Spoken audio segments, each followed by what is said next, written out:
کہ اللہ میں نے کہا اچھا پھر اس پہاڑ کو دیکھو، اگر یہ اپنی جگہ پہ قائم رہا تو تمہیں پتہ لگ جائے گا ایک جلوہ تھا اللہ تعالیٰ کا جو اس پہاڑ کے اوپر اس روشنی کی صورت میں اللہ تعالیٰ نے دکھایا، وہ کیا گرج تھی، چمک تھی ایک ہے، اس سے پہاڑ کا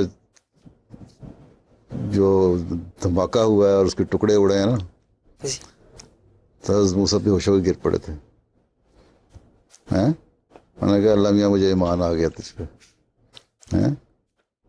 سندھیوں نے اپنی زبان میں اس پہ ایک بڑی لمبی کہانی بنائی ہوئی ہے، وہ یہاں سنائی نہیں جا سکتی، تمہیں سمجھ نہیں آئے گی.